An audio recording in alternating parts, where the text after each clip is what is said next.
नमस्कार दोस्तों, जैसे कि आप सब जानते होंगे कि DD news anchor Ashok Srivastava ji आजकल किस फॉर्म में बैटिंग कर रहे हैं। वो जब भी मुंह खोलते हैं विपक्षियों को धोना शुरू कर देते हैं।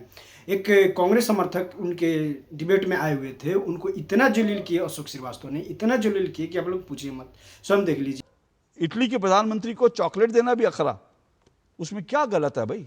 भारत का एक प्रोडक्ट है, भारत का एक ब्रांड है। अगर जाकर इटली की और ऐसा भी नहीं कि लाखों करोड़, 1 रुपए की टॉफी आती है, ये एक रुपए की टॉफी, इससे क्या फर्क पड़ता है?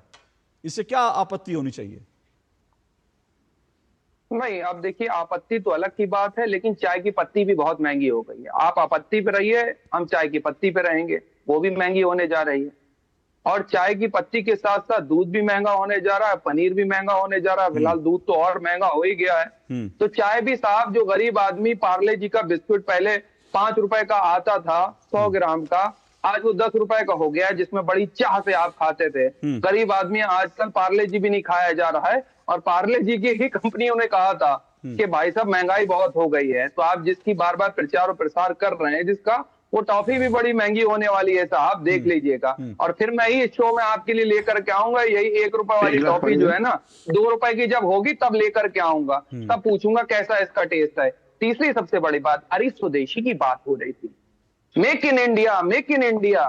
आदरणीय प्रधानमंत्री जी चश्मा मेक इन इंडिया लगाते हैं, जो पेन अपनी पॉकेट में रखते हैं वो मेक इन इंडिया रखते हैं, जिस गाड़ी से चलते हैं वो मेक इन इंडिया से चलते हैं, जो सूट पहनते हैं महंगा वाला वो मेक इन इंडिया पहनते हैं। कहां से है मेक इन इंडिया? आप बता दें। जिस हवाई जहाज में अभी वो उड़ करके गए वो मेक इन इंडिया है। क्या तमाशा बना रखा आपने मेक इन इंडिया के नाम का?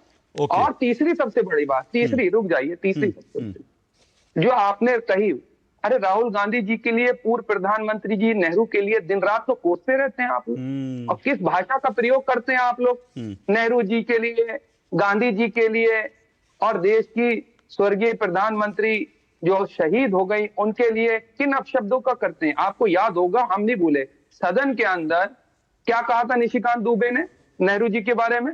वो भूल गया? उस वक्त देश की गरिमा नहीं कर रही। और देश को इस आर्थिक संकट के तौर पे जो बहुत बड़ी चोट लगने जा रही है इस वक्त किसानों के ऊपर, मैं 4 मार्च से कह रहा हूं लगातार। देश अब रुकिए सर, सुनिए, हो गया, बहुत ज्ञान आपने दिया, थोड़ा सा ज्ञानवर्धन मुझे भी आपका करने दीजिए, फिर मैं रोहित जी के पास भी जाता हूं। भाई, मेलोडी से तकलीफ है, 1 रुपए की मेलोडी 2 रुपए की हो जाएगी, कितनी तकलीफ है? महंगाई को लेकर चाय पत्ती महंगी हो जाएगी, कितनी तकलीफ है? कांग्रेस का ये दर्द देखा नहीं जा रहा मुझसे, कितनी तकलीफ है। अरे भाई, स्वदेशी की बात आप कर रहे हो ना, अब सोचिए स्वदेशी की बात कांग्रेस वाले भी करने लगे। वो कांग्रेस वाले जिनके आदर्श नेहरू जी 555 सिगरेट पीते थे, 555, और ये कहां की सिगरेट थी? ये थी ब्रिटिश अमेरिकन टोबैको, 555 सिगरेट। और जानते हैं ये 500, मेरे पास एक खबर, ऐसी बहुत खबरें होंगी लेकिन एक खबर पढ़ के सुनाता हूं। देखिए कितनी चिंता इनको गरीबी की, महंगाई की, कितनी चिंता इनको स्वदेशी की। जब नेहरू की सिगरेट इंदौर लेने भेजा गया था विमान, नेहरू जी राजभवन में थे। कहां पर? भोपाल में। भोपाल में अधिकारियों का है नेहरू जी की फेवरेट सिगरेट 555 नहीं है, यह राजभवन का मैं आपको दिखा रहा हूं, राजभवन की डायरी से, यह मत व्हाट्सएप यूनिवर्सिटी नहीं है। तो क्या हुआ ना कि 555 सिगरेट जो उनकी पसंदीदा सिगरेट थी वो वहां पर भोपाल में नहीं थी, तो स्पेशल एक विमान भेजा गया था सिगरेट लेने के लिए इंदौर। ठीक है, अब सर आपकी जानकारी के लिए यह भी बता दूं, जिस समय नेहरू जी ये सिगरेट पीते थे ना 555, अपने अपने शौक होते हैं, कोई बात नहीं, सबको शौक पूरे करने का अधिकार है। उस समय 555 सिगरेट जो है ना, 555 सिगरेट, उसका एक डब्बा 5 रुपए का आता था, 5 रुपए का एक डब्बा आता था, जिसको विमान से लेने भेजा जाता है। अब सही जवाब सुनिएगा, महंगाई पर आपका ज्ञानवर्धन कर दूं। उस समय जब नेहरू जी 5 रुपए की सिगरेट पी जाते थे ना, उस समय आधा ग्राम सोना आता था 5 रुपए का, 5 रुपए का आधा ग्राम सोना आता था, जिसको नेहरू जी छल्लों में उड़ा देते थे ना सिगरेट ना, वो 5 रुपए आधा ग्राम सोना आ जाता था 5 रुपए में।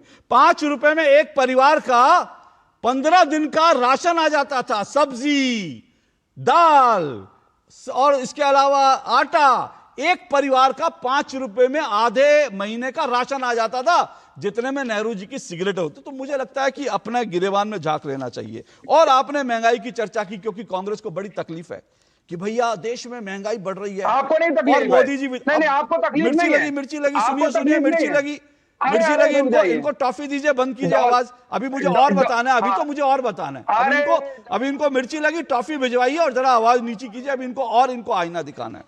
अब मैं आपको यह बताता हूं, एक और चीज दिखाता हूं। ये इनको परेशानी है, प्रधानमंत्री नरेंद्र मोदी विदेश क्यों चले गए?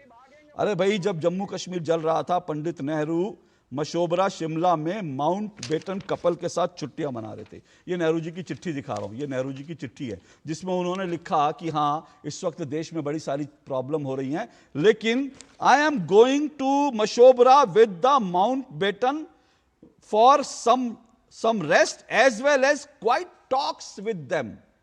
अकेले में एकांत में उनसे बातें करनी है और थोड़ा सा मैं रिलैक्स होना चाहता हूं, इसीलिए मशोबरा जा रहा हूं। उसके बाद जब ये गांधी परिवार डेक पर, आईएनएस के डेक पर पूरे इंडोनेशिया में छुट्टी मना रहा था, उस वक्त देश की महंगाई दर 2% से बढ़कर 13% हो गई थी। 2% से बढ़कर 13% महंगाई थी। और उसके बाद जब राजीव गांधी जी आईएनएस विराट पर इटली के मेहमानों के साथ छुट्टियां बिता रहे थे, तब देश की महंगाई दर 9 से 10% थी। 9 से 10%। ये सारा कच्चा चिट्ठा है सर। मुझे लगता है कि जिनके अपने घर शीशे के हो ना, उनको कपड़े बदलते हुए पहले लाइट बुझा देनी चाहिए। रोहित सिंह, मुझे पता है मिर्ची लगी है, सही है जवाब। गजब बेइज्जती है। टॉफी भिजवाऊंगा आपको, रुकिए, बोलिए। पहले तो मेलोडी हमको भी दे दीजिए, हाँ, हम भी बिल्कुल, खाएं, बिल्कुल। बहुत देर से आप भी मांग रहे मेलोडी हैं। खाइए, और मुझे लगता है थोड़ा सा शब्दों पर हम लोग क्योंकि नहीं मेलोडी नहीं, खाते हैं। शब्द पर तो कोई सेंसर नहीं चलेगा। भले आप हमको गेट से बाहर करा दीजिए मार्शल बुला करके। देखिए, राहुल गांधी जी के ननिहाल में देश के प्रधानमंत्री गणनायक माननीय नरेंद्र मोदी जी व्यापारिक दृष्टिकोण से भारत की आर्थिक समृद्धि के लिए बायलैटरल टॉक के लिए गए थे। उसी समय राहुल गांधी जी के कपाड़ में अपेंडिक्स का दर्द कबर गया और वो अपने मरहूम दादा स्वर्गीय फिरोज जहांगीर गांधी साहब के लोकसभा क्षेत्र में भाषण दे रहे थे। और राहुल गांधी जी ने देश के यशस्वी गणनायक, देश के गरीबों के, लोकतंत्र के, संविधान के, मजलूमों के, मजदूरों के, पिछड़ों के, दलितों के, वंचितों के, वनवासियों के, आदिवासियों के और समाज के अंतिम व्यक्ति के संरक्षक नरेंद्र भाई मोदी जी के संदर्भ में जिस शब्द का प्रयोग किया, उसको मैं माननीय प्रधानमंत्री जी के संदर्भ में नहीं बोल सकता हूं। देश के माननीय गृह मंत्री जी आदरणीय अमित शाह जी, जिन्होंने पांव से देश के सेना के मदद से नक्सल आंदोलन को कुचल दिया, उनके संदर्भ में राहुल गांधी ने अनधिकृत शब्द का प्रयोग किया। अब मैं जो बोलने जा रहा हूं उसको आज देश सुनेगा। राहुल गांधी स्वयं अपने मरहूम दादा फिरोज जहांगीर गांधी साहब के गद्दार हैं। रायबरेली के बगल में प्रयागराज में फिरोज साहब का सिमेट्री में कब्र है, वहां राहुल गांधी को फुर्सत नहीं है फूल चढ़ाने का। और राहुल गांधी देश के यशस्वी गणनायक के संदर्भ में अनधिकृत शब्द का प्रयोग करेंगे और भारत के नागरिक होने की हैसियत से हम लोग उन बातों को सुनेंगे। ये संभव है, देश जवाब देगा, जवाब।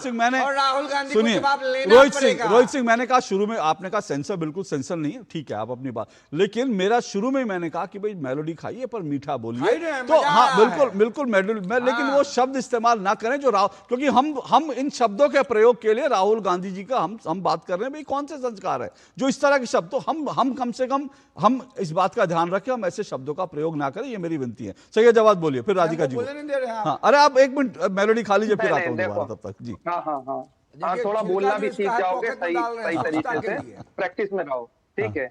दूसरी सबसे बड़ी बात, देख लेना, पैकेट ना चुरा लें, देखना। दूसरी सबसे बड़ी बात, कांग्रेस पार्टी के चोर, चोर कहीं शब्दों की मर्यादा, बांग्लादेशी चोर। एक मिनट, शब्दों की मर्यादा, एक मिनट। सही है जवाब, बांग्लादेशी सही है जवाब।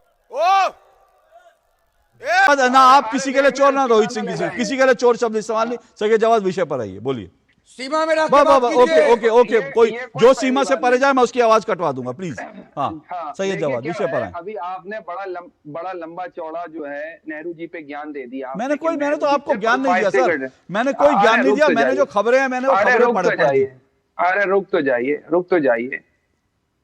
आपने बड़ी आर्थिक संकट की बात करी। आर्थिक संकट तो आने वाला है, और जब आएगा हम और आप बैठेंगे, फिर भी आप जो है ना, वो आर्थिक संकट के ऊपर जब लोग हताश टहल रहे होंगे, जब महंगाई होगी, उसमें भी आप कुछ ना कुछ जो है आदरणीय प्रधानमंत्री जी के सम्मान में कसीदे पढ़ने लगेंगे, तो आपके लिए महंगाई महंगाई नहीं लगेगी। अच्छा, ठीक है। दूसरी सबसे बड़ी बात कह रहा हूं, जिस वक्त आपने जिक्र करा पंडित जवाहरलाल नेहरू जी का, स्वर्गीय पंडित जवाहरलाल नेहरू जी का, वो शख्स इस देश के अंदर आईटी खोल कर गया है, एम्स खोल करके गया। जिस दूरदर्शन में आप बैठते हैं वो उसी के जमाने में खोला गया। भले ही वो 555 सिगरेट पीते थे, वो देश को ऐसे संस्थान दे गए हैं जो आज तक चल रहे हैं। इन्होंने क्या दिया है? मुझे आज बड़ी अफसोस हो गया। वैसे मैं आदरणीय प्रधानमंत्री जी का एज ए प्राइम मिनिस्टर बहुत सम्मान करता हूँ, बहुत मेरे आइडियोलॉजिकल डिफरेंसेस हैं उनसे, लेकिन फिर भी वो देश के प्रधानमंत्री। दूसरी सबसे बड़ी, तीसरी सबसे बड़ी बात कह रहा हूँ, आप बताइए, हम दो, हमारे दो, एक मिनट, हाँ अल्लाह, एक मिनट रुकिए, हाँ बोलिए, जल्दी से अपनी बात पूरी कीजिए। हम दो, हमारे दो, जिन उद्योगपतियों के लिए, जिनके ऊपर से लगातार टैक्स को, इनकम टैक्स की लगातार उनको जो है माफी पे माफी दिए जा रही है, जो हजारों करोड़ रुपए का यहाँ से चूना लगा करके विदेश चले गए हैं, वो तो बगल में खड़े होते थे। कौन से लोग गए? भले ही 555 सिगरेट आती थी, कौन से ऐसे उद्योगपति थे नेहरू जी के दौर में जो देश को चूना लगा करके चले गए? मुंद्रा का नाम सुना है? मुंद्रा का नाम सुना है आपने? वो तो आपने मुंद्रा का नाम सुना है? वो नेहरू जी के मुंद्रा घोटाला सुना आपने? मुंद्रा, अच्छा जीप घोटाला सुना है? एक मिनट रुकिए, एक मिनट, सही है जवाब, एक मिनट। अगर आप चाहते हैं आपका ज्ञानवर्धन करूं, तो हिंदुस्तान का पहला घोटाला कब हुआ था बताइए? जीप घोटाला कब हुआ था और कौन था? और उस जीप घोटाले में किस पे आरोप लगे थे? जरा रिसर्च करिए, सुनिए, रिसर्च करिए। और एक सुनिए, मैं भी आपको आप सुनिए, सही जवाब सुनिए। ये जो सही जवाब ज्ञान दे रहे हैं ना, ये रिलायंस तो दरअसल जब तक कांग्रेस की सरकारें थी तब तक जो है रिलायंस इंडस्ट्री तो झालमुड़ी बेचती थी।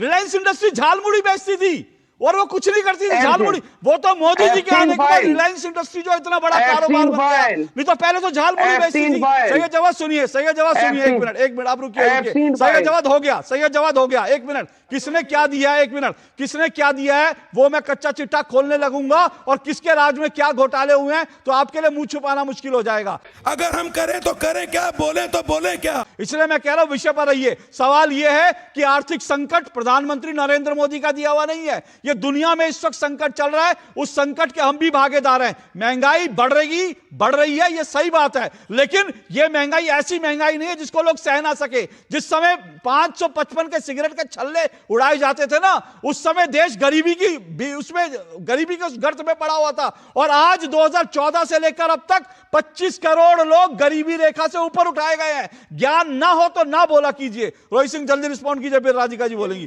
हाँ राधिका जी, एक मिनट, सिर्फ 30 सेकंड। मुझे बिल्कुल कम समय मिला है, लेकिन समय कम का विषय पर 1957 के कालक्रम में सांसद के रूप में फिरोज जहांगीर गांधी साहब ने अपने ससुर नेहरू जी की सरकार में व्याप्त भ्रष्टाचार, मुंद्रा घोटाला जो LIC से जुड़ा था, उसको उजागर किया था। और आजाद भारत में कांग्रेस पार्टी के प्रधानमंत्री, जो प्रथम प्रधानमंत्री थे जवाहरलाल नेहरू जी के वित्त मंत्री कृष्णमाचारी जी को 1958 में रिजाइन देना पड़ा था।